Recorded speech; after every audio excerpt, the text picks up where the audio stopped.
वज़ीर तालीम सिंध सईद गनी साहब ने हमें ज्वाइन किया, उनसे जानते हैं कि क्या सोच रही है पर्टिकुलरली सिंध हुकूमत इस सिलसिले में। शुक्रिया गनी साहब। गनी साहब, आलमी इदारा सेहत ने तजवीज़ किया था कि 15 दिन का सख्त लॉकडाउन किया जाए, ऑल्दो पंजाब को यह खत किया था, वज़ीर आज़म उसके हक में नहीं है, पंजाब ने भी ये ऑप्शन फिलहाल रद्द कर दिया। क्या सिंध हुकूमत इस मुताल्लिक कुछ सोच रही है, क्योंकि जाहिर है यहाँ भी सूरत हाल या हालात मुख्तलिफ तो है नहीं। ये बहुत संगीन मसाइल पैदा हो रहे हैं जिसका इज़हार हम पहले भी करते रहे, जिसका एहसास भी हमें पहले था, लेकिन बदकिस्मती से वो जो एक पॉपुलर स्टांस था प्राइम मिनिस्टर साहब का, वो आज भी उसको लेके चल रहे हैं, जिसकी वजह से सूबाई हुकूमत को भी मुश्किल पेश आ रही है हमें। जहाँ तक सिंध हुकूमत की बात करें, हमारे लिए यकीनन हम चाहते हैं कि हम कुछ ऐसे इकदाम करें जिससे इस वबा को किसी तरह से कंटेन किया जा सके, किसी तरह से मुतासिरीन को रोका जा सके। लेकिन प्रॉब्लम यह है कि सुप्रीम कोर्ट का एक वाज़ेह हुक्म है कि पूरे मुल्क में एक पॉलिसी होनी चाहिए। सुप्रीम कोर्ट ने यह भी कहा है कि फर्मी गवर्नमेंट इसको लीड करे और बाकी सूबे इसको फॉलो करें। तो हमारे लिए उस ऑर्डर के होते हुए अलग से कोई डायरेक्शन में जाना ज़रा सा मुश्किल है। दूसरा ये कि अगर हम कोई दूसरा रास्ता इख्तियार करते हैं तो बदकिस्मती से PTI के जो लोग यहाँ पर हैं या जो वफाकी बुज़ुर्ग हैं या जो उनके कैबिनेट के मेंबर्स हैं, वो जिस तरह उस हमारे पूरे प्लान को ख़राब करने की कोशिश करते हैं, लोगों को उकसाते हैं और एक अजीब जंग की कैफियत सूबे के अंदर पैदा कर देते हैं, उन हालात में अनपॉपुलर डिसीजन लेना, सख्त फैसले करना ज़रा मुश्किल हो जाता है। तो मेरी गुजारिश तो ये होगी, अगर वफाकी हुकूमत कुछ नहीं करना चाहती तो कम से कम सिंध हुकूमत के काम में रुकावट न डालें, तो हम कोई अगर फैसला करें तो उसको अमल दरामद कराने में भी जैसे गनी साहब, अगर इस तरह कलेक्टिवली पूरे मुल्क के लिए एक ही डिसीजन हो जाए तो क्या ही बात होगा, लेकिन ऐसा हम देखते हमें नज़र नहीं आ रहा। लेकिन सिंध की बात करते हैं कि अगर सिंध हुकूमत लॉकडाउन को नागुज़ीर समझे तो फिर वफाकी हुकूमत को भी मनाना पड़ेगा, और अगर वज़ीर आज़म ना माने या NCOC में आपकी बात से दीगर सूबे भी मुत्तफ़िक ना हुए तो क्या करेंगे? ये सवाल है आपसे कि एक बार फिर वफाकी पॉलिसी के खिलाफ जाएंगे। देखिए, मैंने अभी आपको बताया कि हमारी मजबूरी सुप्रीम कोर्ट का फैसला है और हम सुप्रीम कोर्ट के सामने भी गुजारिश करेंगे कि या तो हमें अपने फैसले खुद करने दें और हमें इस बात का पाबंद बनाया जाए कि हम वफाक को फॉलो करें। हमारी कोशिश ये रही है कि वफाक को फैसले करें जिससे इस वायरस से हम अपने शहरियों को बचा सकें, लेकिन अगर हम डिसएग्री करते हैं तो कम से कम हमें अलग फैसले करने का इख्तियार होना चाहिए। हमने शुरू में जब किया तो तब सुप्रीम कोर्ट का फैसला नहीं था, लेकिन कोशिश हमारी फिर भी ये है कि वफाक और सूबे मिलकर एक फैसला करें ताकि जो कुव्वतें या जो लोग इनके खराब करते हैं, काउंटर नैरेटिव बिल्ड करते हैं, लोगों को उकसाते हैं, वो हरकत न हो सके और हम जो फैसला करें उस पर अमल दरामद हम करवा सकें। मुश्किल ये होती है कि फैसला भी हम कर लें लेकिन उसके रास्ते में मुतअद्दिद आवाज़ें पैदा हो जाएं और फिर लोगों को उकसाया जाए तो उस वक्त इम्प्लीमेंटेशन जो है वो ज़्यादा मुश्किल हो जाती है। तो इसमें एक तो सुप्रीम कोर्ट का ऑर्डर है, दूसरा PTI की गुजरा और यहाँ जो सिंध में अपोजिशन है, खासतौर पर PTI की उसके जो रवैये हैं उसकी वजह से मुश्किल पेश आ रही है, जिससे सुबह सिंध अपनी मर्जी के फैसले करना और उसको इम्प्लीमेंट कराना जो है वो एक मुश्किल चीज़ हो रही है हमारी। खैर, लेट्स सी, आने वाले दिन हम सब के लिए आजमाइश साबित हो सकते हैं। ये फैसले करना भी मुश्किल है, हमें ये भी समझने की कोशिश करनी चाहिए कि ये फैसले आसान नहीं हैं। ऐसे में जहां मुल्क एक स्ट्रगलिंग फिक्स गुजर रहा हो, इकॉनमी वाइज भी लोगों को एक्चुअली खाने के भी लाले पड़े हों और फिर उनकी जान पर भी बना आए, तो these are very difficult decisions. तो that is something that needs to be looked into, क्योंकि ये जो आदादोशुमार हैं, ये जो अप्रॉक्सीमेट्स बताए जा रहे हैं कि अगले कुछ महीनों में क्या हो सकता है, तो अब्दुल्ला आप सोचेंगे तो हमने आपको फिगर्स बताएं तो अस्पतालों का क्या हाल होगा? अस्पतालों ने अपने दरवाजे बंद कर लेने हैं, जो कि बाय द वे ऐसा हो रहा है, अस्पतालों तो फिर ये लोग किधर जाएंगे? कर लिए हैं एग्जैक्टली। तो फिर then something in the middle, कोई मिडल ग्राउंड के ऑब्वियसली लोग जो मुश्किलात में हैं वो भी उस तरह ना फंसे, और उसके लिए by the way tiger force वगैरह कम्स इनटू प्ले, ताकि ऑब्वियसली मदद के लिए थी, और लॉकडाउन भी किया जाए, थोड़ा बहुत तो करना पड़ेगा। अच्छा, बलूचिस्तान का मौक़िफ़ लेते हैं क्योंकि बलूचिस्तान के हवाले से भी जो दिखाया गया है एक्सपेक्टेड फिगर्स वो भी हौलनाक और सूरत हाल ही बता रहे हैं। तर्जुमान बलूचिस्तान हुकूमत लियाकत चौहानी साहब ने हमें ज्वाइन किया। चौहानी साहब, आपसे ये पूछेंगे कि आलमी इदारा सेहत हो या तिब्बी माहिरीन कोरोना को रोकने का तरीका लॉकडाउन ही तजवीज़ करते हैं, चाहे और बहुत सी चीज़ें निकल रही हैं, लेकिन lockdown is the only effective way. वज़ीर आज़म ये कह चुके हैं कि लॉकडाउन नहीं होगा, हुकूमत पंजाब की तजवीज़ को वीटो भी कर दिया है। तो क्या बलूचिस्तान हुकूमत अब भी लॉकडाउन का ऑप्शन रखती है या वज़ीर आज़म के अहकामात के बाद ऐसा कोई चांस नहीं रहा, मतलब ये ऑप्शन ही नहीं है अब? ख़वातीन घरों में हैं, ये शरह कैसे बढ़ा उसके ज़िम्मेदार हमारे जो जेंट्स हज़रात हैं, मर्द हज़रात हैं, वो हैं। हमारे जो बच्चे हैं छोटे 1 से 10 साल की उम्र की, उनमें जो है ना इसकी शरह कोरोना की अब 7% है। जो बुजुर्ग हैं हमारे 60 साल से ज़ायद उम्र के, जो बहुत वल्नरेबल हैं टू कोरोना, वो भी 6.5% उनमें जो है ये शरह है। तो इसका मतलब है कि हमारे जो नौजवान हैं और जो जवान हैं 21 से 40 साल का जो एज ग्रुप है उसमें इसकी शरह है 42%। पहले ये 47 था, अब चले थोड़ा ये मोहतात हो गए। तो मैक्सिमम एक दूसरा जो इशू हमें हाड़े आया वो ये कि कोरोना आने से कबल 8,29,000 हाउस होल्ड बलूचिस्तान में वो एक्सट्रीम पॉवर्टी के शिकार थे। 2 माह के लॉकडाउन में 5,20,000 मजीद हाउस होल्ड जो है वो खत गुर्बत से नीचे चले गए। अपनी किफ़ालत वो खुद नहीं कर सकते थे और रियासत की तरफ उनको देखना पड़ रहा था। अगर हम इसको मजीद एक्सटेंड करते मजीद 2-2.5 माह तो 17,71,000 हाउस होल्ड बलूचिस्तान में वो अपनी किफ़ालत के पोजीशन में नहीं होते और रियासत की तरफ देख रहे होते। जिसका मतलब है कि टोटल 19 लाख हाउस होल्ड हैं बलूचिस्तान में, उसमें 1,30,000 हार्डली वो अपना किचन चलाने की पोजीशन में होते हैं और बाकी राशन के लिए परेशान होते हैं। Right, this is a very difficult trade off. Shabani sahab, हम यही बात कर रहे थे अभी। ये बताइएगा कि डीजी हेल्थ बलूचिस्तान को लगता है कि अगले 2-3 माह में बलूचिस्तान में कोरोना के मरीजों की तादाद 1 लाख तक पहुंच सकती है। पहले भी हुक्काम अपने तखमीने सामने लाते रहे हैं जो इतने गलत भी साबित नहीं हुए। तो क्या बलूचिस्तान हुकूमत को भी खदशा है कि ये 1 लाख मरीजों वाली बात ठीक हो सकती है और उसके लिए फिर तैयार हैं सब लोग? देखिए, मैं एग्जैक्ट फिगर की बात नहीं करूंगा। जो दस्तयाब मेरे पास डेटा है मेरे हाथ में, उसको बुनियाद बना के गुफ्तगू का आगाज़ करना चाहता हूं। देखिए, बलूचिस्तान में अब तक हमने 37,000 टेस्ट कंडक्ट किए हैं। 8 मार्च को हमने पहला टेस्ट कंडक्ट किया था। आज तक तकरीबन 100 डेज़ ये बनते हैं पूरे प्रोसेस को। और हमारा जो एवरेज रहा है शुरू में, ये जो एक नॉर्मल एवरेज रहा है वो 13%। ओवरऑल जो हम टेस्ट कंडक्ट करते थे उसका 13% पॉजिटिव आता था। लेकिन मई में इसकी तादाद बढ़ना शुरू हुई। 3 माह में यानी मार्च, अप्रैल, मई तक जितने भी केसेस सामने आए उसका सिर्फ 75% वो केसेस जो है मंथ ऑफ मई में सामने आए थे। गुज़िश्ता 2 हफ्तों से जो एवरेज हमारी बढ़ी है, पर वीक 2000 केसेस जो है ना सामने आ रहे हैं। तो अगर इन 2000 केसेस को मैं बुनियाद बना के अगले 1 महीने का कोई प्रेडिक्शन भी कर सकूं तो इसका मतलब होगा कि 8,000 केसेस मजीद बढ़ सकते हैं। आज की तारीख में हमारे पास 8,023 केसेस हैं, जो कुल रिपोर्टेड जो टेस्ट कंडक्ट किए हैं उसका 22% बनता है। तो महीने बाद 8 और 8 ये 16,000 हो सकते हैं। लेकिन इसके साथ एक खुशी की बात ये भी है कि जो रिकवरी रेट है बलूचिस्तान में वो 36% है। अब तक 2600 हमारे पेशेंट जो है रिकवर हो चुके हैं और हमारे 4,500 पेशेंट जो है कोरोना पॉजिटिव वो होम आइसोलेशन में हैं। उनके घरों के दहलीज पे हम इम्यूनिटी बूस्टिंग एक पैकेज उनके दहलीज पे उनको फराम कर रहे हैं। इसका मतलब ये है कि जो 36% जो रिकवरी रेट है, इस इम्यूनिटी बूस्टिंग से रिकवरी रेट बढ़ेगी। तो दूसरा, प्लाज्मा थेरेपी हमने शुरू किया। अच्छा, ये तो आपने बड़ा अच्छा एक्सप्लेन कर दिया, यानी बहुत सी अच्छी कोशिशें जो हैं वो की जा रही हैं। अब now this is regarding the entire country, not just Balochistan के लॉकडाउन हो या ना हो, अगर शहरी अपने तौर पर कोरोना से बचाव के हिफाजती इकदाम पर अमल कर लेते तो भी बहुत फ़र्क पड़ सकता था। हम कितनी बार ये जिक्र कर भी चुके हैं, लेकिन ऐसा हो ना सका। तो शबानी साहब, क्या बलूचिस्तान हुकूमत के पास कोई नया तरीका है कि सख्ती से इन SOPs पर अमल कराया जा सके?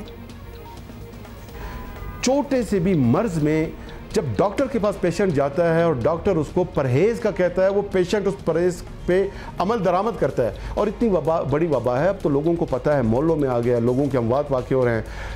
ओवरऑल जो हमारे पेशेंट्स हैं रिपोर्टेड, उनका 2% इस वक्त कन्फर्म और प्रोबेबल दोनों मिला के 2% हमारा फर्टिलिटी रेट है। अल्हम्दुलिल्लाह ये कम है, लेकिन हमें ये लगता है कि बहुत सारे केसेस रिपोर्ट नहीं हो रहे। इसलिए बलूचिस्तान गवर्नमेंट ने बलूचिस्तान में जितने भी अमवात वाक़ हो रहे हैं, चाहे किसी भी वजह से, उसका हम डेटा कलेक्ट कर रहे हैं। पिछले महीने जो है 492 अफराद जो है पूरे 1 महीने में उनके अमवात वाक़ई हुए थे। उसमें कोरोना भी था और नॉन कोरोना भी था। इस महीने हम मज़ीद कंपाइल कर रहे हैं डेटा। तो लोगों से अगेन, आपके शो के तवज्जुह से, आपका बड़ा अहम शो है, लोग आपको सुनते भी हैं, आपके शो की व्यूवरशिप भी बहुत ज़्यादा है। मैं आपके साथ मिल के, हम तीनों मिल के ये गुजारिश करते हैं आवाम के, खुदारा न सिर्फ बलूचिस्तान बल्कि पूरे मुल्क के आवाम वो SOPs का ख्याल रखें। और SOPs के साथ अगर आप ज़िंदगी गुजारना सीखते हैं, कोरोना के साथ जीना सीखते हैं, तो ज़िंदगी आसान वरदान है, वरना कोरोना हमें जीने नहीं देगा। बिल्कुल, ये गुजारिश तो हम हाथ जोड़कर करते रहते हैं। शाबानी साहब बेहद शुक्रिया। एक तस्वीर हम यहाँ करते हैं कि टाइफाइड जिसका लाहौर में बहुत ज़्यादा चर्चा है और बहुत केसेस सामने आ रहे हैं, it's a bacterial disease not a viral disease. So आप एक दूसरे से नहीं लगेगा आपको, लेकिन बैक्टीरिया से ज़रूर लगेगा। ये तस्वीर हमारे कुछ डॉक्टर हजरात ने की, तो हम करते हैं। एक बात हुमा कोरोना से मुताल्लिक मैं ज़रूर करना चाहता हूँ, प्लीज़ आप अपनी भी राय दीजिएगा। हमें खुद ही अपने आप को ठीक करना है ना, कोई तीसरा तो नहीं आएगा हम लोगों को ठीक करने के लिए। जहां कोरोना की वबा है वहीं हमारे अंदर की जो वबा है ना वो भी खुल खुल कर सामने आ रही है। पल्स ऑक्सीमीटर हमने स्टोर कर लिए, 1600 2000 का 10-10 हज़ार रुपए में बिक रहा है। हाँ जी, 10,000 रुपए का बिक रहा है। प्लाज्मा हम लोग बेच रहे हैं। मुझे नहीं समझ आता कि आप लोगों की क्या मजबूरी है, किसी की भी क्या मजबूरी है कि वो अपना खून का अतिया करे बोतल तो वो बेचे या प्लाज्मा के पैसे ले, लेकिन लोग लाखों रुपए तक ले रहे हैं। मतलब कि खास ये प्लाज्मा उसी बंदे का यूज होता है जो खुद सेहतियाब हुआ हो, कोरोना से बेहतर हुआ। तो खुद जब आप मौत के मुंह से निकले हैं तो अगले को कैसे पैसे आप ले रहे हैं? तो ये माइंडसेट खुदारा चेंज कर लें। और दूसरा, इस वबा को निगेट करना छोड़ दें कि ये कुछ नहीं है। नहीं, अब तो मेरा ख्याल है कि वो स्टेज खत्म हो गई है। अभी भी है। मैं बार बार ये इसलिए कह रही हूँ कि अब्दुल्ला, आपको और मुझे और हम जैसे जो हमें परहैप्स कुछ लोग देख रहे हैं समझते होंगे कि now it's over, you know, कि सीरियस होना है, SOPs वगैरह करें, लेकिन there is a big chunk out there जो अभी भी समझ रहे हैं देखिए इतने महीने गुजर गए, अब तो खत्म हो गई है, या फिर इतनी गर्मी होगी अब तो कोई चीज़ जिंदा रह नहीं सकती। No, it is still very much there. Estimates बता रहे हैं ये बढ़ेगी, तो लिहाजा प्लीज इन SOPs पे आप जरूर फॉलो करें। खुद ही अपने आप को ठीक करना है ना, हम सारी जिम्मेदारी गवर्नमेंट पे तो नहीं डाल सकते, चाहे वो SOP को अमल दरामद करने की बात हो या फिर ये सारी हरकतें जो माशाल्लाह हम देखते ही रहते हैं कि कहीं प्लाज्मा बिक रहा है तो कहीं एक कैमरा नहीं मिल रहा है तो कहीं ऑक्सीमीटर की कीमतें जो है वो हज़ारों में पहुंच गई हैं। हाँ, ये मुझे बड़ा गुस्सा चढ़ता है। अच्छा, 10 बजे हम वो कर रहे हैं अभी भी सेगमेंट जहाँ डॉक्टर से लोगों आवाम के सवाल लेते हैं, तो बिल्कुल, तो लिहाजा वो भी होगा और आपके सवाल जो भी हैं आप हमें 10 बजे दे सकते हैं। अब कुछ और खबरों पे बात करते हैं और आपको बताएं कि नैब ने मुस्लिम लीग नून के सदर शहबाज शरीफ के साहबजादे सुलेमान शहबाज को वतन लाने के लिए इंटरपोल से राब्ते का फैसला कर लिया है। और पहले भी इसी तरीके से इसहाक डार और दीगर शख्सियात की वापसी की कोशिशें नाकाम रही हैं। एक बार फिर ऐसी कोशिश क्या सोच कर रही है नैब, ये तो हमें पता करना पड़ेगा। और अभी हम बात भी करेंगे। कौमी एहतसाब ब्यूरो का कहना है कि सुलेमान शहबाज को लंदन से लाने के लिए बरतानिया की नेशनल क्राइम एजेंसी से राब्ते किए जाएंगे। लाहौर हाई कोर्ट ने मनी लॉन्ड्रिंग केस में सुलेमान शहबाज को मफरूर करार दे रखा है और नाकाबिल ज़मानत वारंट गिरफ्तारी भी जारी कर रखे हैं।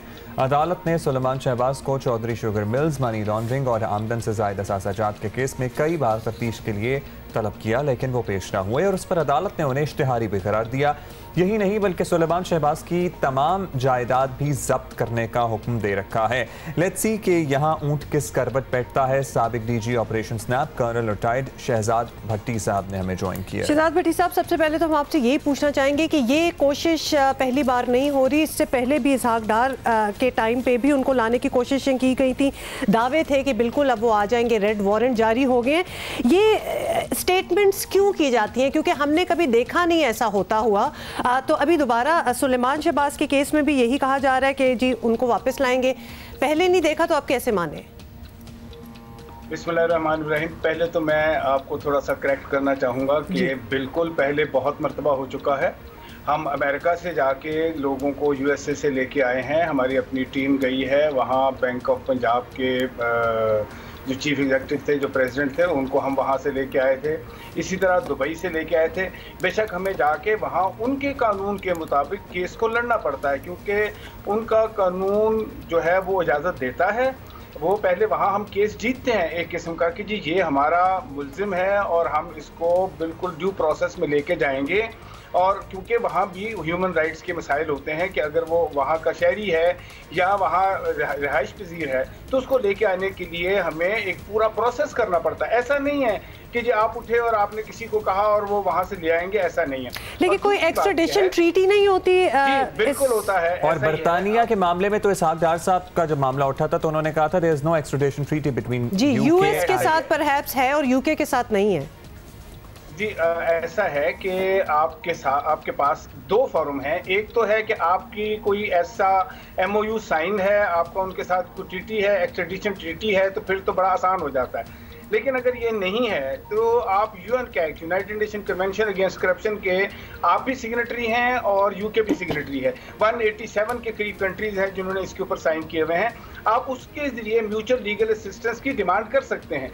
ये हमेशा से रहा है। इवन यूएस आपकी अगर आप ट्रीटी साइन भी हुई है, एक्स्ट्राडिशन ट्रीटी, तो आपको बाज़ औक़ात आपकी जो शिक है आपके लॉ के मुताबिक, जैसे हमारे पास पहले शुरू से था कि जी लिविंग बियॉन्ड मीन्स हमारे पास जुर्म है, जबकि हमारे पास यूएसए में उसको थोड़ा सा मॉडिफाई करना पड़ता है। जब हम उनके कोर्ट ऑफ लॉ में लेके जाते हैं किसी चीज़ को अपने एक्स्ट्राडाइट करने के लिए मुल्जिम को, तो वो थोड़ा सा मॉडिफाई करना पड़ता है कि उनके लॉ के मुताबिक वो एडजस्ट हो जाए। तो यूके में भी यही प्रॉब्लम है कि हमारी क्योंकि ट्रीटी नहीं है, हम यूएन कैग के अंडर जाते हैं उनके साथ म्यूचुअल लीगल असिस्टेंस, जो कि सेक्शन 21 के अंदर नैब के चेयरमैन को ऑथराइज किया गया है कि वो आप फेडरल गवर्नमेंट के थ्रू किसी भी मुल्क से म्यूचुअल लीगल असिस्टेंस मांग सकते हैं। और मैं समझता हूँ ये काम कोशिश तो बहरहाल नैब को करनी ही करनी है और वो बाउंड है इस करने की, बल्कि ये तो मैं समझता हूँ कि देर से किया है। जितने भी मफरूर हैं आपको इंटरपोल को उनके केसेस रेड वारंट भेजने चाहिए। ठीक है भट्टी साहब, वो कह रहे हैं कि ये तो कोशिश करनी ही करनी है, इनफैक्ट देर से की है। इसहाक डार वाला मामला सिर्फ हमारे सामने था तो इसलिए हमने सोचा कि इस मामले में भी सवाल तो बनता है।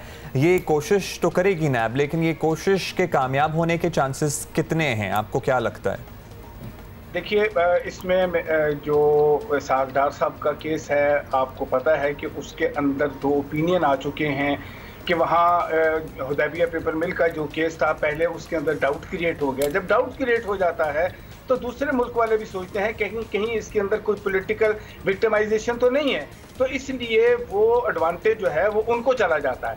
लेकिन सुलेमान शहबाज का जो केस है, मनी लॉन्ड्रिंग का केस है, इसके अंदर पूरी फैमिली के केसेस हैं और कितने ही केसेस, एक केस नहीं है, कितने ही केसेस हैं अदालत के अंदर और अदालत ने उनको इश्तिहारी मुजरिम करार दिया हुआ है। तो इसके अंदर थोड़ा सा डिफरेंस है कि ये मुझे पूरी उम्मीद है कि नैब इस केस के अंदर, और नैब ने बड़ा सोच समझ के मेरा ख्याल है कि ये काम किया है, क्योंकि इसके अंदर किसी किस्म का कोई पॉलिटिकल केस होने की शायद उम्मीद नहीं है। अच्छा भट्टी साहब, खुद ही जरा पॉलिटिकल विक्टिमाइजेशन का भी एलिमेंट उन्होंने उठा लिया, तो पूछ भी लेते हैं भट्टी साहब, क्योंकि हमें नजर भी आ रहा है और हम ये बात भी करते रहते हैं कि शहबाज शरीफ को गिरफ्तार करने की कोशिश की जा रही है, की गई है इतनी बड़ी। हमजा शहबाज जो है वो जेल में है, अब सुलेमान शहबाज को इंटरपोल के जरिए गिरफ्तार करना है। तो इसमें पॉलिटिकल विक्टिमाइजेशन या फिर सियासी मुहर्रकात तो नजर आ ही रह जाते हैं फिर, और लोग क्या समझे, अवाम क्या समझे, ये तो बड़ा क्लियर कट नजर आता है। फिर मेरा ख्याल है कि जी आपके मीडिया ने तो एक एक आइटम पढ़ के सुना दी हुई है कि उनके ऊपर क्या क्या इल्ज़ामात हैं, और मुबैना तौर के ऊपर एक आध केस नहीं है, कितने ही केसेस के अंदर उनके ऊपर। और ये मनी लॉन्ड्रिंग का जो केस है, जो रिसेंटली जो फेक अकाउंट्स के अंदर पैसे आए हैं और उनके अकाउंट्स में गए हैं और फिर इस्तेमाल हुए हैं, निकले हैं, तो वो चीज़ तो मेरा ख्याल है किसी भी शख्स को साबित करने के लिए कोई मुश्किल नहीं है, क्योंकि डॉक्यूमेंट्री है। अब रह जाती है कि आप कहते हैं कि जी अरेस्ट करना। देखिए, सिवाय इसके कि मैं एक ये हमेशा करता रहा हूँ ये बात कि जी कानून में डिस्क्रेशन नहीं होनी चाहिए। आप इसको भी कानून की अगर कोई मॉडिफिकेशन चाहिए नैब के अंदर तो ये चाहिए कि जी किस स्टेज के ऊपर किस शख्स को कब अरेस्ट होना चाहिए, ये चेयरमैन के ऊपर ना छोड़ें, इसको भी बिल्कुल डिफाइन कर दें कानून के अंदर कि जी इस स्टेज के ऊपर जो भी मुल्जिम है वो अरेस्ट होगा। तो अब होता यह है कि नैब का चेयरमैन जब भी ये देखता है कि ये अब केस जो है राइप है, और ये भी ज़हन में रखिए कि इसके बाद नैब के जो चेयरमैन है वो एक्टिंग चीफ जस्टिस तक रह चुके हैं, तो जब उनके पास केस पुटअप किया जाता होगा कि ये देखिए केस, तो वो देखते होंगे कि अगर मैं जज होता तो ये केस क्या स्टैंड कर सकेगा अदालत में, तो फिर वो वारंट इशू करते होंगे, क्योंकि जितने भी पॉलिटिशियंस हैं उनके अरेस्ट वारंट करने की जो पार है वो सिर्फ चेयरमैन के पास है। तो चेयरमैन खुद जज रह चुके हैं और एक 40 साल प्रोसेस है जिसके अंदर वो गुजर के रिटायर हुए हैं, तो वो तो डेफिनेटली देखते होंगे कि ये कोई विक्टिमाइजेशन नहीं है, केस उनका एब्सोल्युटली जेन्युइन है, तब वो अरेस्ट वारंट इशू करते होंगे। तो नैब का अरेस्ट करने का जो था, ये हो सकता है कि उनके अरेस्ट करने के तरीकाकार में कोई कोताही आ गई हो कि उन्होंने साइमल्टेनियसली 3-4 टीमें भेजनी चाहिए थी ताकि वो अरेस्ट हो जाते, बजाय इसके कि एक टीम भेजी उन्होंने। We get your point. बहुत शुक्रिया आपका कर्नल रिटायर्ड शहजाद भट्टी साहब, एक्स डीजी ऑपरेशंस नैब हैं। So there you go. उन्होंने कहा जी एक केस नहीं है, मुताद्दिद केसेस हैं और तमाम चीज़ें डॉक्यूमेंटेड हैं, तो इसलिए इस केस में पर्टिकुलरली सुलेमान शहबाज वाले मामले में इतनी मुश्किल होनी नहीं चाहिए। Although there is no extradition treaty, लेकिन यूएन के प्लेटफॉर्म के थ्रू जाएंगे। अच्छा जी, ऑलराइट, ठीक है, मूविंग ऑन। और ये खबर तो सारों को अच्छी लगेगी, वैसे अच्छी लगेगी नहीं लगेगी ये आई डोंट नो, क्योंकि दुबई और शारजा में पाकिस्तानी आम पहुंच गए हैं। यहाँ हम अच्छा वाला वैसे अभी ढूंढ रहे हैं, लेकिन वहाँ पहुंच गए हैं। हमारे आम और मुसाफिरों के बजाय जहाज़ों की सीटों पर आम यूएई पहुंच रहा है, और आम के शौकीन जो हैं वो डेफिनेटली ये आम जरूर खाएंगे, although it's kind of expensive, महंगा। मेरी बहन कल कनाडा से मेरी बात हुई, उसने वहाँ भी उसे फाइनली उसने तस्वीर रखती है ना, फिर पाकिस्तानी आमों का कोई डब्बा आ जाए तो, लेकिन वो मुश्किल से 4 किलो में चंद ही चढ़ते हैं वो। देखें क्या हो रहा है। सिफ्ते आरिफ की रिपोर्ट पहले दुबई से देखें आप। पाकिस्तानी आम का इंतजार अब खत्म हुआ। दुबई और शारजा में आम की खुशबू महक रही है, खुसूसन शारजा के पाकिस्तानी चौक में। ये पाकिस्तानी मैंगो का कोई जवाब नहीं है। यहाँ पे सारा साल मैंगो मिलता है, लेकिन जब पाकिस्तानी मैंगो मई का महीना आता है तो लोगों की हमें टेलीफोन आने शुरू हो जाते हैं, मैंगो आया या नहीं आया। अब दुकानों पर खरीदारों का रश भी है और मांग पहले जैसी ही है, मगर कीमतें थोड़ी ज़्यादा हैं। सबसे बेस्ट ही पाकिस्तान का है, हम लोग तो हमेशा यही लेते हैं। अभी बस प्राइसेस थोड़ी सी ज़्यादा आए हैं इसकी, बाकी तो ये बहुत अच्छा मैंगो है। अब आम महंगा हो या बहुत महंगा, आम के दिल दादा उसको चखे बगैर खाए बगैर नहीं रह सकते। जबरदस्त जबरदस्त सर, इससे अच्छा है ही नहीं वर्ल्ड में, नहीं अल्हम्दुलिल्लाह हमारे आम के जैसे। शारजा के पाकिस्तानी चौक पर आम की तमाम किस्में दस्तयाब हैं, जो कोरोना के दौर में किसी नेमत से कम नहीं। दुशहरी भी है, लंगड़ा भी है, तो यहाँ पे यूएई में रहते हुए हमारे लिए ब्लेसिंग है। अब आवाम तक ये अनमोल जायकेदार आम पहुँचाने हों तो फ़िलहाल खुसूसी परवाज़ों से पाकिस्तान से मुत्तहिदा अरब अमारात आम लाए जा रहे हैं। सीटों पर मुसाफिरों के बजाय आम की पेटियाँ होती हैं, क्योंकि अभी तो इमारात में मुसाफिरों के दाखिले की इजाज़त नहीं। इस सूरत हाल में भी आम इम्पोर्टर्स कीमतों को कंट्रोल करने की कोशिश कर रहे हैं। पिछले साल की प्राइस कम थी, इस दफ़ा प्राइस ज़्यादा, लेकिन फिर भी हम लोगों ने प्राइस को बहुत कंट्रोल रखा हुआ, ताकि भी कोरोना की वजह से लोगों में वैसे भी थोड़ी सी वो परचेज पावर वो कम हुई है। कुछ दुकानदारों का ख्याल कि पाकिस्तानी आम की खुशबू पाकिस्तानी तो पाकिस्तानी गैर मुल्कियों को भी आम खरीदने पर मजबूर कर देती है। आजकल लोग घरों से बिला ज़रूरत निकलने से गुरेज कर रहे हैं, मगर पाकिस्तानी आम के लिए मार्केट्स तक दौड़े चले आते हैं। सिफ्ते आरिफ, जियो न्यूज़, शारजा। इन्होंने तो सबने मास्क लगाए हुए थे, लेकिन मुझे देख के खुशबू महसूस हो रही थी। और आज हमने कुछ आम को ट्रिब्यूट भी दिया हुआ है, कुछ वो इस रंग पहन के, लेकिन बहुत जबरदस्त बहुत महंगे हो गए हैं, चाहे यूएई या फिर अमेरिका कनाडा में भी। आपको पता है पाकिस्तानी आम तो फिर लोग धड़ाधड़ खरीदते हैं, लेकिन बहुत ज़्यादा महंगे इस पर तबा मिल रहे हैं। हाँ, लेकिन जहाज में देखें, मतलब सीटें खरीद के सीटों पे 2-2 डब्बे बैठे हुए हैं। का बादशाह हो और प्रॉपर प्रोटोकॉल के साथ ना जाए, ये तो ज़्यादती है। दैट्स ट्रू, बड़ा अच्छा लग रहा था, because this is the king of the fruits. और ऐसी वैसे मैंने वीडियोस, फैल्कन्स जब जा रहे होते हैं ना, तो उनके लिए भी सीटें होती है और उनको ब्लाइंड फोल्ड करके बिठाया होता है। हमारे साथ माहिर डॉक्टर मौजूद होते हैं, नंबर भी चंद ही लम्हों में हम अपनी टेलीविजन स्क्रीन पर आपके साथ शेयर कर देंगे। अब हमारी लाइंस खुली हुई हैं, आप अपने किसी भी नौयत का कोरोना से मुताल्लिक सवाल है बिला झिझक हमसे पूछ सकते हैं। डॉक्टर आफ्ताब अख्तर ने हमें ज्वाइन किया। बिल्कुल जी, डॉक्टर आफ्ताब अख्तर साहब ने हमें ज्वाइन किया, जो कि माहिर अमराज़े तनफ्फुस, रेस्पिरेटरी शिफा इंटरनेशनल अस्पताल में पल्मोनोलॉजी हैं। डॉक्टर साहब, सबसे पहले तो अभी हमें सवाल आना स्टार्ट हो जाएंगे पब्लिक की तरफ से, लेकिन हम बात कर रहे थे कि व्हाट्सएप पे बहुत से टोटके जो हैं वो सर्कुलेट करते हैं। 2-4 का मैं जिक्र कर देती हूँ और आप बता दें कि ये क्या सही है क्या नहीं। वी डू रियलाइज़ कि अपनी इम्यूनिटी को बेहतर करने के लिए बहुत सी चीज़ें होती हैं। सेना मक्की की एक बहुत बात होती है, it's a bit of kind of a chai perhaps, अगर मैं गलत नहीं कह रही। उसके बाद कलौंजी का बहुत जिक्र किया जाता है कि आप वैसे ही दिन में एक स्पून जो है, एक चम्मच आप कलौंजी अगर चबा लें, खा लें। फिर कच्चा लहसुन, वो तो वैसे उसके बाय द वे बड़े फायदे वैसे होते हैं, लेकिन डॉक्टर साहब जरा बताइएगा आप।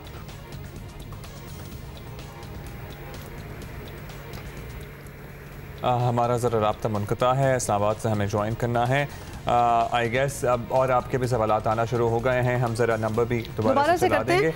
अब्दुल्ला, बहुत से लोग जो कि रिकवर हुए हैं कोरोना के, उससे उनका भी बहुत सा कहना है, मैंने सोशल मीडिया पे भी देखा है और ट्वीट्स वगैरह भी, बट ऑब्वियसली डॉक्टर साहब भी ऑथेंटिक बता सकते हैं कि सना मक्की जिसकी बात बहुत हो रही थी कि लीजिए, उसको बड़ी सख्ती से मना कर रहे हैं कि प्लीज ना लें। I guess you were not here, और हमने प्रॉपर सेगमेंट किया इसमें। Oh you did? हां हां, राइट, हमने प्रॉपर सेगमेंट किया और हमने एक्चुअली तमाम डॉक्टर ने यही कहा है कि सना मक्की is not advisable at all. Okay, I am glad तो हम अपने प्लेटफॉर्म से ये बात क्लियर कर दें कि यू शुड नॉट टेक सना मक्की, क्योंकि इसका कोई फ़ायदा अभी तक साबित हुआ नहीं है। डॉक्टर आफ्ताब ने हमें ज्वाइन कर लिया है। डॉक्टर साहब, अभी हुमा टोटको की बात कर रही थी और जाहिर है कि उनसे बड़ा नुकसान भी हो रहा है लोगों को। बाज़ केसेस तो ऐसे हैं कि इतने इमोशंस आए कि शॉक में चली गई बॉडी सना इस्तेमाल कर करके, तो सना हो गया और दीगर चीज़ें हो गई, कलौंजी और लहसुन वगैरह, ये जो सारी चीज़ें हैं कि ये इस्तेमाल करनी चाहिए नहीं करनी चाहिए, इनमें से कुछ कर लें, सना ना करें, आप कुछ सजेस्ट करें। ये जो टोटको जिसकी आप बात कर रहे हैं, यानी कि ये नेचुरल चीज़ें हैं। कोई भी चीज़ अगर एक्सेसिवली आप यूज़ करेंगे, सैना कॉट के नाम से आती है कि अमेरिका में यूज़ अ लॉट, अभी भी यूज़ करते हैं, लेकिन उसकी आप एक डिफरेंट ये नहीं कि उसका आपने कहवा अगर करना है तो उसको बहुत ही गाढ़ा कहवा करें। हर चीज़ को इब्तदाल में रखें। तो यानी कि लहसुन और ये अदरक या वट एवर, जिससे अगर आप सही ज़्यादा उसको एक्सेसिव यूज़ ना करें, उसका फ़ायदा ही है, लेकिन excessive use is bad obviously. लेकिन does this something like kalonji even work? Because लहसुन का तो ऑब्वियसली और फायदे भी हैं, and before corona also for the heart and all use हो रहा था, दैट डजंट मैटर। लेकिन ये कलौंजी बीच में आ जाना जी, इसको एक चम्मच लेके खाएं, क्यों खाएं? वो जो एक चम्मच तो खैर टू मच ना, वो तो आपके लिवर पे इफेक्ट करेगी। जो हमेशा कलौंजी का जो यूज है दैट इज 7 to 8 सीड्स, हर किसी को यही कहा जाता है। अच्छा। कि वो आप लें तो उसमें यानी कि वो तो सुन्नत भी है, उसमें तो कोई डाउट नहीं है। और दूसरी जो उसका फार्मूला दैट इज रिलेटेड बिल्कुल फार्मूला हाइड्रोक्सीन का, तो एंटीवायरल एक्टिविटी उसमें मे बी नॉट, लेकिन एक चम्मच तो खाना तो बेवकूफ़ी है ना, वो तो लिवर टॉक्सिक हो तो लिवर ही उड़ जाएगा। तो यानी कि सुन्नत भी यही है और एडवाइजेबल भी ये जो हर कोई कर रहा है, दैट इज 7 सीड्स, एक छोटी सी चुटकी जिसे कहते हैं। बिल्कुल डॉक्टर साहब, आई एम वेरी ग्लैड कि आप ये इधर बता रहे हैं, क्योंकि जब व्हाट्सएप पे चीज वायरल होती आती है तो उसमें वो क्वांटिटी नहीं बताते, बस चीजें बता देते हैं और फिर आपको पता है कि लोग, मैं भी कुछ दफा ये कर चुका हूं कि हाँ ज्यादा सीड्स खा लूंगा तो ज्यादा फायदा होगा, ज्यादा बेहतर हो जाऊंगा। अच्छा, ऐसा ना कीजिए। साहब, एक सवाल आया है जी हमारे पास, और एक दोबारा से बताइएगा कहां से पूछा? अब्दुल कदीर हैदराबाद से, उन्होंने पूछा है कि वो कोरोना पॉजिटिव थे लेकिन अब रिकवर कर गए हैं, now his test is negative, लेकिन ही इज डायबिटिक और वो प्लाज्मा डोनेट करना चाहते हैं, किसी को जरूरत भी है, तो वो क्या अपना plasma being a diabetic patient donate कर सकते हैं? उसमें दो देखें चीजें हैं। एक तो ये कि आज सुबह ही जो हेमेटोलॉजी ऑफ पाकिस्तान की फेडरेशन है और जो लेटली जितने पेपर्स आए हैं अमेरिका में भी पिछले हफ्ते जो पेपर आया है, उसमें plasma is of no proven value, ठीक है ना। अब वो एक एक्सपेरिमेंटल ड्रग है which have been given a lot of hype, तो वो उसके बारे में डॉक्टर से यानी कि पूछें, यानी कि उसका अपना एक रोल है। अभी तो किसी को नहीं पता कि कोविड में क्या चीज़ काम करेगी क्या नहीं करेगी, तो it is still an experimental drug, ठीक है ना, वो एक्सपेरिमेंट के तौर पर यूज हो रही है। दूसरी चीज़ ये कि उनका सवाल ये कि as a diabetic can I help? Yes you can. Alright, so diabetic हैं, if you want to donate your plasma तो आप कर सकते हैं। लेकिन although अभी भी प्लाज्मा की जो थेरेपी है इसके मुस्बत रिजल्ट्स आए, लेकिन still an experiment. It is still an experiment, but this is really the only thing which seems to have worked so far. तो लिहाजा बिल्कुल नहीं। अच्छा बताइएगा डॉक्टर। मिसकंसेप्शन ये ना करें प्लीज। जी बताइए डॉक्टर। जो है ना उसमें बेसिकली ये है कि अभी आप जो जामा का आर्टिकल लें या जो अभी लेटेस्ट अमेरिका में जो उनकी स्टडी आ रही थी, उन्होंने उसको प्रीमेच्योरली स्टॉप कर दी because they didn't find any difference कि कोई फायदा हो रहा है कि नहीं हो रहा। उसके बाद फिर ये है कि अभी आज सुबह मैंने बताया जो ये एसोसिएशन ऑफ हेमेटोलॉजी जो ब्लड को डील करते हैं, उनकी तरफ से भी इसी किस्म की स्टेटमेंट आई है। इसका ये मतलब नहीं है कि आप एक्सपेरिमेंटल मेडिकेशंस को रोक दें, लेकिन ये जो हाइप है ना लोगों को कि सिर्फ यही this is the answer, this is not, ये गलत है बिल्कुल। उससे फिर ये हो रहा है कि लोग के जो प्यारे हैं जो वेंट पे पड़े हुए हैं और वो फिर दे हैव डीलिंग विद कि नहीं बस इनको आप प्लाज्मा दें, इनको प्लाज्मा दे तो पता नहीं क्या हो जाएगा। Plasma is not an ordinary thing. आप किसी बंदे से लेते हैं, उसके फिर टेस्ट होते हैं। अब यानी कि जगह जगह प्लाज्मा ब्लैक में मिलना शुरू हो गया इसकी वजह से, यानी कि उसकी टेस्टिंग होती है, उसमें HIV कितना है, किसी को हेपेटाइटिस है कि नहीं है, वो उसमें कितनी IgM एंटीबॉडीज है नया आया आप उसको ट्रांसफर तो नहीं कर देंगे पेशेंट को कहीं, तो यानी कि इट्स अ टीडियस प्रोसेस। जो लोग कर रहे हैं वहाँ पे डॉक्टर शम्सी द्वारा वो एक यानी कि प्रोसेस के थ्रू कर रहे हैं ना। जी बिल्कुल, कंडीशंस अप्लाई उसमें होगा, लेकिन डॉक्टर साहब जब सारी कंडीशंस क्लियर हो के भी जब प्लाज्मा किया जाता है, इट्स नॉट नेसेसरी कि ये काम करे। नहीं नहीं, बिल्कुल भी नहीं, बिल्कुल भी नहीं। अच्छा, ये अच्छा किया डॉक्टर साहब, आपने क्लैरिटी दे दी। और ये मुझे समझ नहीं आ रहा है, जितनी बड़ी तादाद में डॉक्टर साहब सोशल मीडिया पे लोग एक दूसरे से प्लाज्मा मांग रहे हैं, क्या हर अस्पताल प्लाज्मा लगाने की सलाहियत रखता है? उसमें यानी कि प्लाज्मा जिस हिसाब से वो मांग रहे हैं ना, तो वो मेरे ख्याल में ये सारी मिसकंसेप्शन है। जैसे आप कह रही हैं ना कि this is the only thing, तो आपने आपको अभी पता चला ना, तो इस तरह लोगों को बताया जा रहा है, वो लोग दे आर डेस्परेट। उसका काम ये है कि लोगों को, आप लोग ही ना अपने चैनल, आपको अल्लाह ने ये ताकत दी है कि लोगों को बात आके सुनते हैं, तो उनको बताएं कि यानी कि यू हैव टू ट्रस्ट जो डॉक्टर्स हैं, यानी कि जो डाटा है उस पर जाएं, और XYZ वो तो हर कोई कुछ भी कह देगा। आपने कह दिया कि लौंजी खा लो, उसने कह दिया वो खा लो, तो एक बंदा है जिसका प्यारा उसके सामने नजर आ रहा है कि he is not going to make it, तो ही विल डू एवरीथिंग। तो उसको आप प्लाज्मा उसके जहन में डाल देंगे, प्लाज्मिक भी चल पड़ेगा, उससे कहेंगे आप टोसिलुमैब दें जो 40 डॉक्टर साहब बात ये है, बिल्कुल you are very right and we are very glad कि आप हमारे साथ हैं कि और आप हमारे भी कुछ इस किस्म की चीज़ें जो क्लियर कर रहे हैं। ये डेस्परेट मेजर्स वाली बात हो जाती है कि वो इतनी डेस्परेशन है कि मानने को तैयार हो जाते हैं कि if something worked on some person then it might work on you as well, लेकिन हर किसी के लिए नहीं है। यू आर वेरी राइट, और अच्छा किया कि आपने हमें बता दिए। डॉक्टर साहब हुसैन है कराची से, जी सवाल आया है और वो कह रहे हैं कि 10 दिन हो गए हैं उनको आइसोलेट हुए हुए और उनका टेस्ट पॉजिटिव आया था, लेकिन अब उनके सिम्टम्स ख़त्म हो गए हैं, तो क्या वो दोबारा टेस्ट कराएं या फिर ख़ुद को आइसोलेशन अपनी ख़त्म कर दें? ये 14 डेज की आइसोलेशन है WHO के मुताबिक। 14 डेज तक सिम्टम्स के बाद अगर 3 डेज तक ही okay then you should be fine. तो रूल ऑफ थंब 14 डेज ही होता है। ठीक है जी। अगर हुसैन आपको अभी भी नहीं है, कोई सिम्टम बिल्कुल भी नहीं है, तो उसके बाद 3 दिन और इंतजार करें और फिर चौथे दिन अपनी आइसोलेशन खत्म। और डॉक्टर साहब आइसोलेशन जो है वो टेस्ट के करने के बाद से काउंट होती है या फिर when you feel that you are unwell तो आप आइसोलेशन में चले जाएं? बिल्कुल, जब you are not feeling well तो आप आइसोलेशन में चले जाएं, फिर उसके बाद अगर टेस्ट अवेलेबल है तो करवाएं। आजकल के जो जिस किस्म का माहौल है और जिस किस्म का इंसिडेंस है, तो अनटिल प्रूवन अदरवाइज अगर आपको बॉडी एक्स हो रहे हैं, बुखार हो रहा है, सोर हो रहा है, तो यू हैव कोविड एनीवे। इसमें जो ना मैं अच्छा फिर डॉक्टर साहब साथ ही मैं एक और सवाल पूछ लूं। अब्दुल रहमान कराची ने लिखा है उनको कुछ दिनों से गले में दर्द है, खांसी हो रही है, और साथ ही मैं और लोगों की भी बात कर देती हूँ कि कुछ लोगों को बुखार भी है और गला ख़राब होने से, जो कि उनको शायद लग रहा हो कि जी नॉर्मल हालात में भी ऐसे ही हो जाता था। Should they think that this is Covid and they should get themselves tested? बिल्कुल 100%, 110% दे शुड। ओके ठीक है।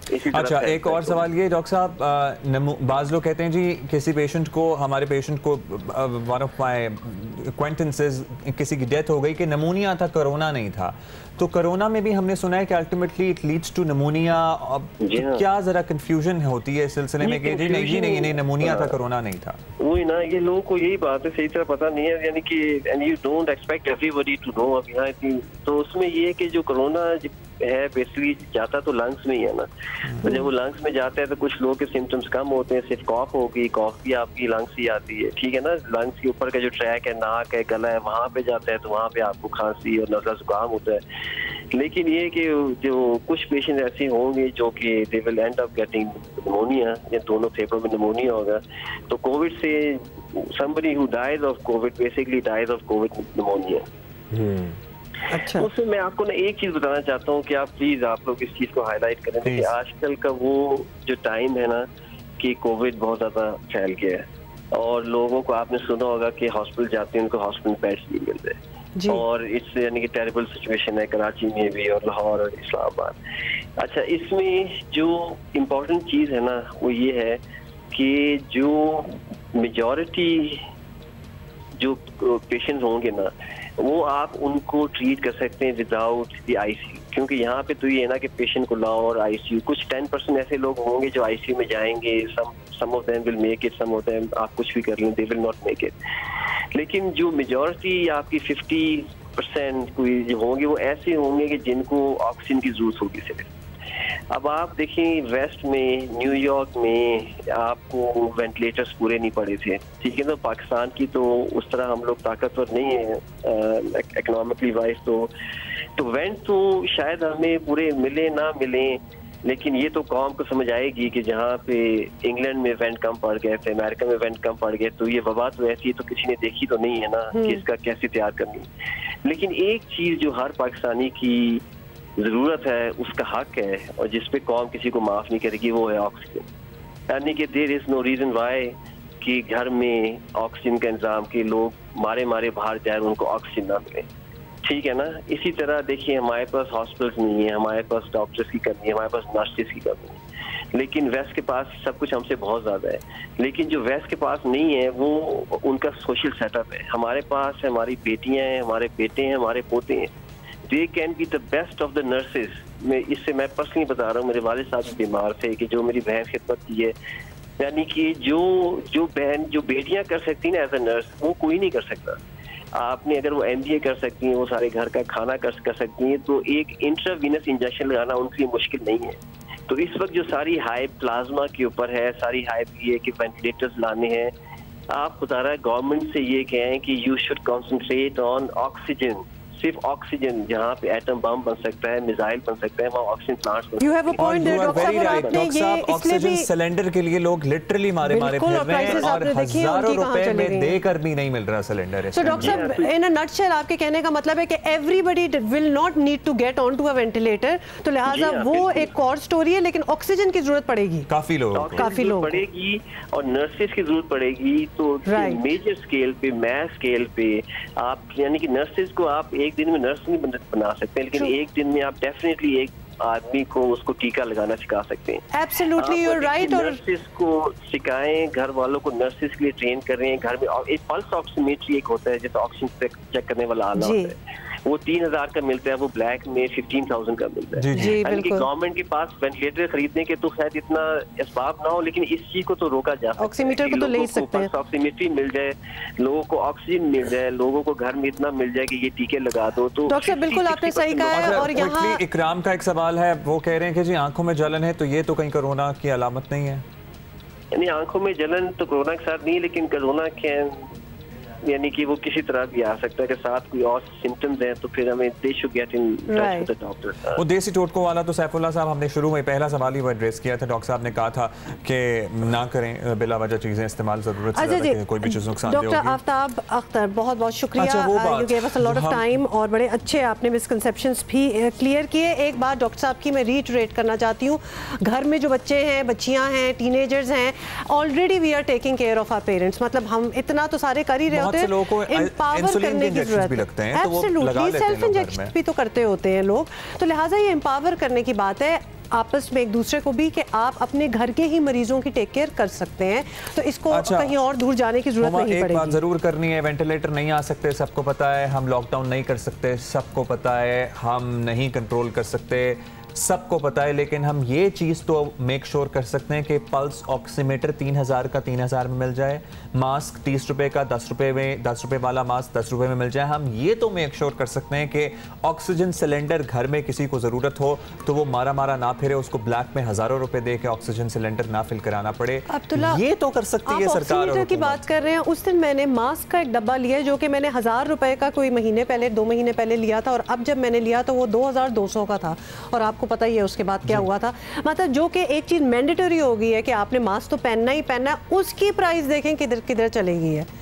तो लिहाजा खुदा के लिए इसमें मुनाफा छोड़ें, दुनिया मर रही है, इसमें तो अब आप कर ले काम। 36 चीजों पे मुनाफा कमा लेना आप, ये मास्क और ऑक्सीमीटर पे जरूर कमाना है आप लोगों ने, किसी ने भी, हम सब समेत हम सब शामिल हैं। खाने पीने, चीनी, आटा, उस पे तो मना ही रहे हैं ना, तो इसको छोड़ दें। आपको बताएं कि अदालत के वाज़े हुक्म है, लेकिन इसके बावजूद कहीं भी 70 रुपए किलो चीनी दस्तयाब नहीं, और शुगर मिल्स ताउन नहीं कर रहे हैं, और हुकूमत है जो बेबसी की तस्वीर बनी नजर आ रही है। अच्छा जी, यूटिलिटी स्टोर्स ने शुगर मिल्स एसोसिएशन से 63 रुपये फी किलो चीनी फराहम करने का मुतालबा किया था। वजारत सनत व पैदावार ने शुगर मिल्स को इस कीमत पर चीनी फराहम करने की हिदायत की थी। अब शुगर मिल्स एसोसिएशन ने वजारत सनत को खत लिखा है कि वजारत सनत व पैदावार की सिफारिश की कानूनी हैसियत नहीं है। अजीब सी बात है कि हुकूमत अब तक 70 रुपये किलो चीनी बाजार में लाने में नाकाम रही है, लेकिन दावा ये कर रही है कि अदालती हुक्म ना होता तो चीनी 70 रुपये से भी सस्ती कर देते। मतलब 70 रुपये तो आ नहीं रही, 70 तो हो नहीं रही, लेकिन उम्मीदें देखें कि 70 से भी कम होगी। जरा सुन लें। मैंने भी शॉर्ट ऑर्डर देखा है, उसमें तो कहा हुआ है कि आप इनके खिलाफ कोई एक्शन नहीं लेंगे। जब एक्शन नहीं लेंगे तो हम किस तरह से चीनी को 70 रुपये पे ला सकेंगे। ये लाजिम है कि हम इस जो स्टे ऑर्डर है उसको भी चैलेंज करेंगे, बिकॉज हमने बड़ी मेहनत करके 4-5 माह में ये चीज़ एक खड़ी की है, एक डिटर्मिनेशन हुई है एक चीज़ की। थोड़ा सा मुझे कानून के बारे में इल्म है, और जैसे ही वफाक का मौक़िफ़ अदलिया के सामने जाएगा तो आई एम श्योर कि ये स्टे वेकेट कर दिया जाएगा। अच्छा जी, ये आपने सुन लिया। और दूसरी जानिब अवाम अदालती हुक्म के तहत 70 रुपये किलो चीनी ढूंढ रहे हैं, जो उन्हें ऑब्वियसली कहीं नहीं मिल रही, क्योंकि है ही नहीं। कोई भी कम रेट में नहीं बेच रहा। ये लोग कानून बनाते हैं लेकिन बाद में पूछते नहीं है कि कितनी की बिक रही है वो चीज़। मुझे 85 रुपये लोकल मार्केट में बिल्कुल मोहल्ले में 85 रुपये किलो मिली है। चीनी 85 रुपये में अभी भी मिलते हैं। इस्लामाबाद कोर्ट के ऑर्डर के बावजूद 85 में मिलते हैं। सर जी वही 85-70 रुपये में तो किलो नहीं मिल रही, महंगी मिल रही है। मैं तो अभी 85 का बेच रहा हूँ और 82 रुपये का मिला हुआ है। वही 82 रुपया में लोग ले रहे, 84 रुपया ले रहे, 85 रुपया ले रहे। गरीब आवाम जो तबाह हो चुके, उसका कमर टूट गया, उसका कोई सुनने वाला नहीं है। चीनी अभी तक तो हमें एक कम 80 रुपये की मिल रही है जी, जिसमें किराया मेरा डाल के 80 में पड़ती है। 82 की बेच रहे हैं हम लोग चीनी। अब्दुल्ला, आप बता रहे थे कि आपने 85 रुपीस पर किलो और हमारी टीम मेंबर्स ने भी 85 रुपये फी किलो चीनी परसों ही खरीद के लाए हैं। हुकूमत चीनी स्कैंडल पर रिपोर्ट्स तो सामने ला रही है, मगर ना तो चीनी की कीमत कम करवा पा रही है और ना ही मुजरिमों को पकड़ रही है। अगर यही दो काम ना हुए तो फिर बाकी क्या रह जाता है। वैसे there is a chaos if we look around us. Allah माफ़ करे कि इन आजमाइश में हम फंसे हुए हैं। ख़ुद भी हमें अपने अमाल पे भी गौर करना चाहिए। जो हम नाजायज़ मुनाफाखोरी और ऑक्सीमीटर्स 3-3 हज़ार के 15-15 हज़ार में बेच रहे हैं ना, इस पे ज़रा गौर करें। आज़ानें तो 7-7 रात 10 बजे चलती रहेंगी। इस वक्त ज्वाइन किया है फरीद कुरैशी साहब, general secretary Karachi retail groceries association. Farid साहब, क्या रेट चल रहा है? आप अभी हम बहुत से रेट्स बता रहे हैं, 70 का कहा गया है, आवाम कह रही है, हमारे साथ ही लोग बैठे हुए हैं जो कह रहे हैं 70 की तो कहीं भी नहीं बिक रही। What's the rate? देखिए, बिस्मिल्लाहिर्रहमानिर्रहीम, चीनी जो है 70 रुपए में कहीं नहीं मिल रही है। जहाँ होलसेल में मिल रही है, शुगर मिल वाले दे रहे हैं कि जो रिटेल में दी जाए। अब जब रिटेल में 79 रुपीज चीनी मिल रही है तो 79 लाने के बाद 3 रुपए किलो का उस पर खर्चा आ जाता है। तो जैसे 75 में भी बेच नहीं मिल रही, और इस तरह इस वक्त जो है 85 में मार्केट में अवेलेबल है। इससे लोग काफ़ी परेशान हैं और वो दुकानों से तलाश करते हैं कि 70 की कितनी मिले, लेकिन 70 की जब तक नहीं मिलेगी, जैसा कि मैं आपको बताऊं कि 2014 में 52 रुपए किलो चीनी थी। अच्छा। 2015 में 50 रुपए किलो थी। उसके बाद 2016 में 55 रुपए थी, 2017 में 45 रुपए थी, 2020 में 50 रुपए थी, और 2020 में जो है 85 रुपए रिटेल में बिक रही है। अच्छा फरीद साहब, ये फरमाइएगा, अभी वैसे इस्लामाबाद में हाई कोर्ट में इस केस की समाअत भी शुरू हो गई है। चीनी की कीमतों पर अमल दरामद के हवाले से बात भी हो रही है। कितने रुपए फी किलो में होलसेल में आप खरीदें तो आप 70 रुपए में बेच पाएंगे? जरा हम हिसाब लगाना चाहते हैं कि कितने की आए तो आप 70 में बेचने के काबिल होंगे। देखिए, अगर 65 रुपए में भी मिलेगी हमें तो हम वो दें। दूसरी बात यह है कि मेरी तजवीज़ है जो आप हुकूमत पाकिस्तान को दें कि यूटिलिटी के बजाय भी, जबकि रिटेल की शॉप जो है वो ज़्यादा है और यूटिलिटी जो है पूरे मुल्क में 200 है, जिसकी वजह से मुल्क में ये चीनी जो है वो एक माफिया खरीद लेता है और वो माल बेचता है। तो इसलिए अगर ये माल सब 65 रुपए में आम पब्लिक को मिले, रिटेलर्स को मिले, अच्छा 65 रुपए में तो मिले तो आप 70 में बेचेंगे। अभी कितने में आ रही है और कितने में बेच रहे हैं? हाँ बिल्कुल, अभी देखते 80 रुपए में आ रही थी, अब 79, 78 की हो गई है। तो 85 रुपए की बिक रही है। इसलिए कि अब दुकानदार जो है वो कम खरीद रहा है, उससे जब वो कम खरीदेगा तो उससे काफी ज्यादा लग जाता है। और जब माल उसको मालूम होगा कि हमें 65 रुपए में मिलकर 70 रुपए हम बेचेंगे, तो वो ज्यादा माल खरीद कर आवाम को सहूलत दे सकेगा। ठीक है, बहुत शुक्रिया आपका फरीद साहब। और वो कह रहे हैं कि जी 79 में तो वो ले रहे हैं और 85 में बेच रहे हैं, तो फिर कैसे कहा जा सकता है कि जी 70 में बेचें? मतलब वो महंगी तो खरीद रहे हैं, तो सस्ते में कैसे बेच रहे हैं? कल अचानक से खबर ने सबको हिला कर रख दिया। बॉलीवुड के 34 साल अदाकार सुशांत सिंह राजपूत ने खुदकुशी कर ली और इनकी लाश जो है मुंबई के इलाके बांद्रा में इनके घर में मिली। और जो अकाउंट पता लग रहा है वो ये है कि इनके दोस्त भी इनके घर आए हुए थे रहने के लिए, और इनके 2 मुलाजमीन, इनफैक्ट 3 मुलाजमीन, एक इनका वॉशर और 2 कुक्स जो हैं वो घर में मौजूद थे। एंड ये सुबह सो के उठे और कुछ देर के लिए उन्होंने दरवाज़ा बंद किया और जो दोस्त इनके आए हुए थे उन्होंने कहा ये दरवाज़ा क्यों नहीं खोल रहा। तो जब दरवाज़ा नहीं खोला इन्होंने तो फिर उन्होंने पुलिस को कॉल की और पुलिस की मौजूदगी में फिर वो दरवाज़ा तोड़ा गया और अंदर से इनकी लाश मिली। This is the whole account. और फिर इनकी एक्स मैनेजर हैं, उन्होंने भी कुछ दिन पहले खुदकुशी की है। तो what is going on? Building से छलांग लगा के। अब तक he was a brilliant actor and he had a long way to go. अच्छा जी, तो इसके बारे में तो ऑब्वियसली सोशल मीडिया पे भी बहुत बातें हो रही हैं, लेकिन anyway we have to move on. Abdi साहब आज हमारे साथ हैं और आब्दी साहब, हुकूमत ने, अस्सलाम वालेकुम आब्दी साहब, हुकूमत ने स्टूडेंट्स को बग़ैर इम्तहान, बग़ैर एग्ज़ाम्स के अगली जमात में जो है वो प्रमोट करने का फ़ैसला किया है। तो यूनिवर्सिटीज़ और कॉलेजेस के स्टूडेंट्स की बड़ी तादाद जो है वो 3 माह से घरों में पर ही, ऑब्वियसली वो तो कहीं बाहर गए नहीं। तो हायर एजुकेशन कमीशन ने तमाम कॉलेजेस और यूनिवर्सिटीज़ को 1 जून 2020 से इन तमाम बच्चों को ऑनलाइन तालीम देने की जो है वो हिदायत कर दी है, तो जिसके बाद उनका इम्तहान होगा और ये अगली जमात में प्रमोट होंगे, ये कहा जा रहा है। तो आपके ख्याल में इसमें क्या मुश्किलात दरपेश हैं और इनको हल कैसे किया जा सकता है?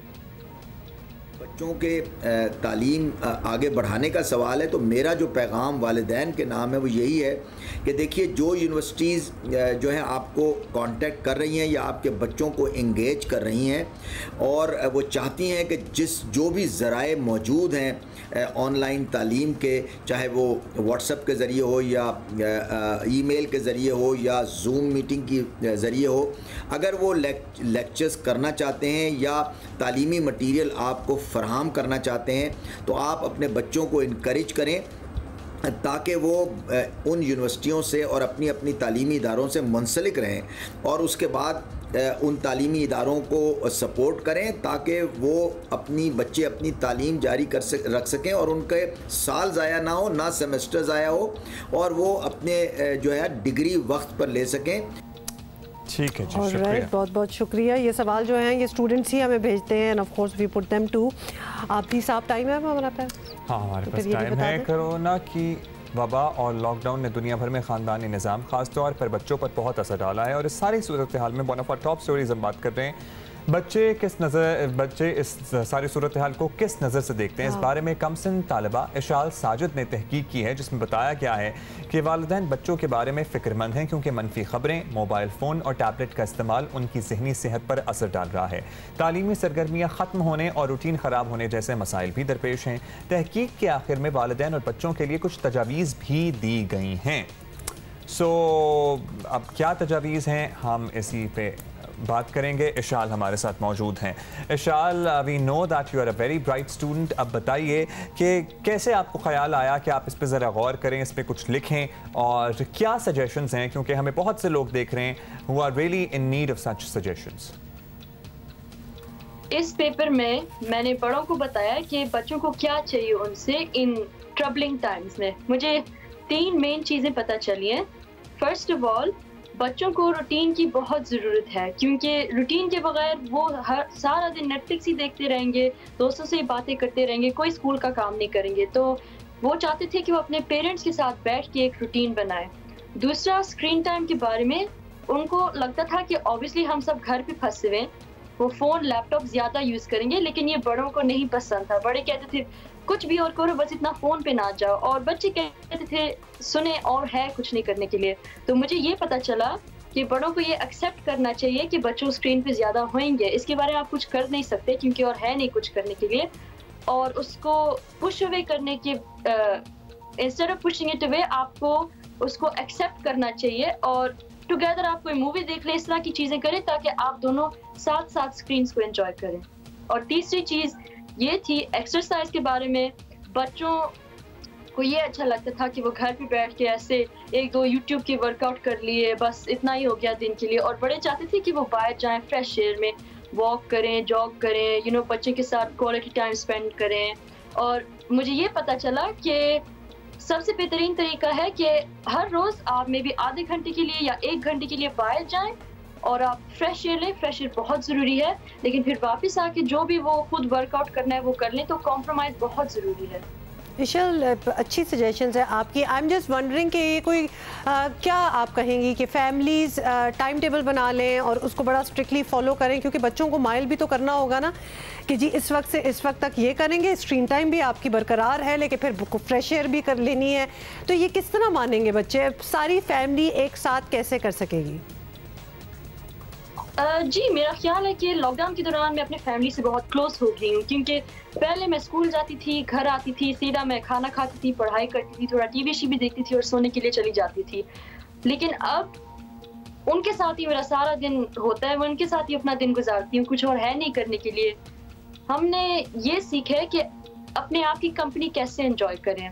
मसलन कि हम ये नहीं कह रहे कि आपने हर वक्त एक दूसरे के साथ ही बैठना है, क्योंकि प्राइवेट टाइम बहुत ज़रूरी है। अगर आप दोनों हर वक्त एक साथ बैठें तो आप पागल हो जाएंगे। मुझे लगा है कि मैं अपनी खाला के साथ रहती हूँ, अपने मामू के साथ और अपनी अम्मी के साथ, और मुझे लगा है कि मैं उन सब से बहुत क्लोज हुई हूँ, क्योंकि मैंने इस पीरियड में उनके साथ इतनी सारी बातें की हैं, मैंने उनसे इतनी चीज़ें सीखी हैं जो मुझे पहले पता ही नहीं थी, उन्होंने मुझे सिखाई हैं। और मुझे लगता है कि specially in times of crisis में फैमिलीज़ जुड़ जाती हैं एक दूसरे से, क्योंकि फैमिली ही वो चीज़ होती है जो आपको मुश्किलात में से गुजार के लाती है। बहुत शुक्रिया ईशल, बहुत शुक्रिया, थैंक यू। आपने कुछ ज़बरदस्त सजेशंस दी हैं। ठीक है, हम चीज़ों को बैलेंस करना है और वालिदैन को भी ये सोचना है कि बच्चों का स्क्रीन टाइम बड़ा है, अब इकट्ठे उस स्क्रीन को कैसे एंजॉय किया जा सकता है, आपको खुद ही फैसला करना है। बहुत अच्छी बात है।